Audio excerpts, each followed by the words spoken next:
It's coming, but it's not here yet.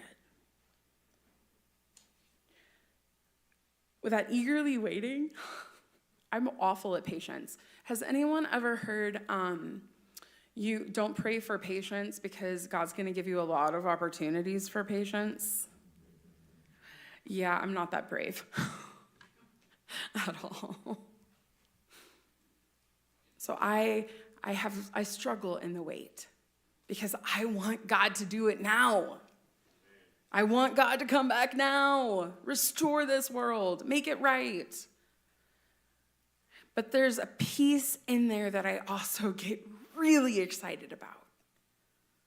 We get to work towards that restoration now.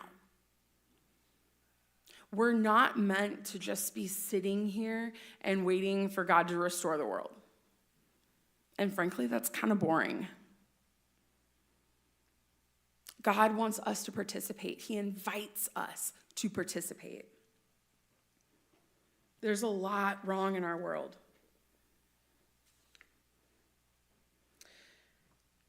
In verse 23 of the Romans passage we read, it also said something a little bit weird that I want to point out. Does anybody know what a first fruit is? It was in the Old Testament, and basically the first fruits were what they gave as an offering to God. The best of the harvest they gave as an offering to God. But in Romans, we hear that we have received the first fruits of the Spirit. The Spirit of God that lives in us and is around us and is constantly moving in our world. We get the best of that. I think a lot of times we can get super discouraged with what's happening around us. And it's hard to have hope. Anybody struggle with hope? Yeah. It's hard in our world right now. I once had a translator in Haiti named Joseph. It was on one of my very first trips before I lived there. And we were working with the United Methodist Church and their efforts of rebuilding. They were partnering with Methodist churches in Haiti that had lost their churches in the earthquake. And they were having folks come in trying to build relationships with the congregations as well as funding the rebuilding of their worship place. Because with the loss of the church buildings, they were just worshiping outside under trees, which is not bad, but not preferred. So we didn't have electricity. And so every night after dinner, we basically just sat around the table and kept talking.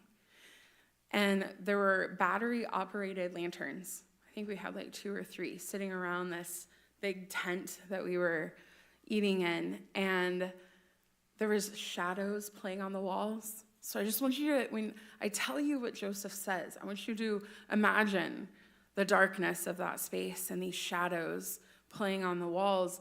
And Joseph was not a small man. He was about 6'2". And we had been asking him about Haitian culture.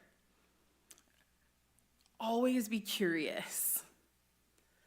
And as we were asking him about Haitian culture and he's answering all of our questions, all of a sudden, this large man stands up out of his chair and just filled that space on that side of the table and says, "We have no hope in Haiti. We have no hope in this world. We are hungry. Our children cannot be educated. We don't have clean water. There is nothing to hope for in this physical world right here. But our hope is in the world to come. Our hope is that God is going to restore creation. Our hope is that God is going to make it to where there are no more tears. There is no more death. There is no more mourning. There is no more sickness. Anybody ready for no more sickness? That moment with Joseph made my life look too easy. I was raised in suburban Kansas City.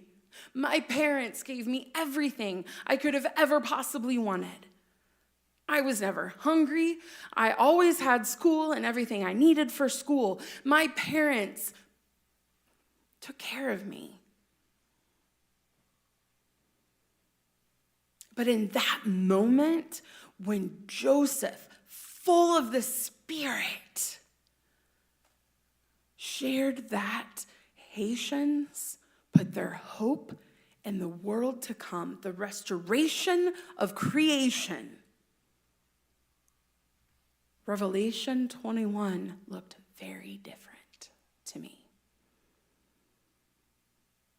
I had a hard time thinking about what that would look like. But Joseph's hope in that moment filled me with hope that the world can look different. The world should look different. But we're also not supposed to be standing on the sidelines. Before Haiti, I thought that the problem of orphans in the world was too big.